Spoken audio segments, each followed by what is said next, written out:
ययाति के राज्य में सब ओर विष्णु जी का पूजन। सुकर्मा जी पिप्पल से बोले कि इस प्रकार से सब दूत लोग ग्रामों में, देशों में, द्वीपों में, नगरों में जाकर कहते थे कि हे लोगों, सुनो, राजा की आज्ञा है कि तुम सब लोग सब प्रभावों से श्री हरि की पूजा करो। वह यज्ञ, दान, बहुत तप, धर्माभिलाष पूजनों से श्री मधुसूदन जी का ध्यान करो। महाराज की यही आज्ञा है। इस प्रकार का पुण्यकारी प्रघोषण सुनकर पृथ्वी पर के रहने वाले सब लोग तब से श्री हरि का पूजन, ध्यान करने, गाने व जप करने लगे। वेद के मंत्रों के पढ़ने से व तंत्रों के मंत्रों से, अमृत के सदृश पुण्यकारी स्तोत्रों से श्री केशव जी की आराधना भगवान में मन लगाकर मनुष्य करने लगे। वह व्रत, उपवास, नियम, दानों से भी अपने देह, चित्त और वाणी से उत्पन्न सब दोषों को छोड़कर लक्ष्मी निवास, जगन निवास श्री वासुदेव की पूजा राजा की आज्ञा से प्रेम में रत सब मनुष्य करने लगे। इस प्रकार की आज्ञा राजा की क्षितिमंडल भर में हो गई। इससे वैष्णव भाव से सब लोग पूजन करने लगे। ज्ञान में पंडित लोग नामों से व कर्मों से पूजा करने लगे। वह उन्हीं विष्णु भगवान का ध्यान, उन्हीं का पूजन अर्चन करके सब उन्हीं में परायण हो गए। जितना सब भूमंडल है, वह जहां तक सूर्य तकते हैं, वहां तक के सब मनुष्य भागवत होकर प्रकाशित हुए। विष्णु के ध्यान के प्रभाव से व पूजा स्तोत्रों से सब मनुष्य आदि व्याधियों से विहीन हो गए। सबके सब शोक रहित तो पुण्यात्मा व तपस्वी वैष्णव हो गए। हे विप्र, उन चक्री भगवान जी के प्रसाद से सब मानव ऐसे हो गए कि सब रोगों से वर्जित, दोष और रोष से हीन, सब ऐश्वर्य संयुक्त, अमर, बुढ़ापा रहित व धन धान्य से युक्त श्री विष्णु जी के प्रसाद से हो गए।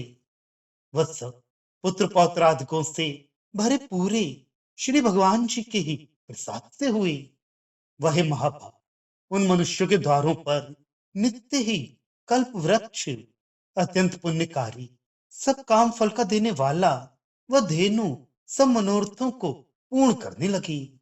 वह चिंतामणि आदि महामणि सबके वांछित पूरे करने लगे। वह उन लोगों के गृहों में पुण्यकारी ये सब कामों को देने लगे। सब मनुष्य पुत्र पौत्रों से शोभित होकर अमर हो गए। वह श्री विष्णु जी के प्रसाद से सब सब दोषों से विहीन हो गए। वह सब सौभाग्यों से संपन्न, महामंगलों से युक्त हुए। वह सुपुण्य दानों से संयुक्त ज्ञान ध्यान में परायण हुए। न कभी दुर्भिक्ष होता, न व्याधि, न कभी मनुष्यों का अकाल में मरण होने लगा। वह उन धर्मज्ञ ययाति राजा के राज्य करने के समय में सब वैष्णव हो गए। इससे सबके सब विष्णु के व्रत में परायण हुए। वह उन भगवान जी के ध्यान करने से सब उन्हीं के भाव से भूषित हुए। वह उन्हीं में तत्पर हुए। वह दुस्तम उन लोगों के गृह दिव्य व पुण्य हो गए। सबके मंदिर सफेद पताकाओं से व शंख, चक्र, गदा और ध्वजाओं से युक्त हुए।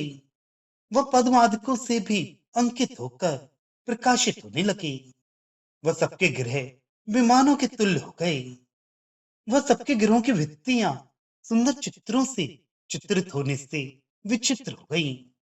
वह सबके गृहों के द्वारों पर और देवादिकों के पुण्य स्थानों में हरे हरे घास सहित दिव्य वृक्षों के वन लग गए। वह तुलसी के वृक्ष तो सबके यहाँ हरे मंदिरों के आंगनों में लग गए। वह सदैव पुण्य दिव्य मंदिर प्रकाशित होने लगे।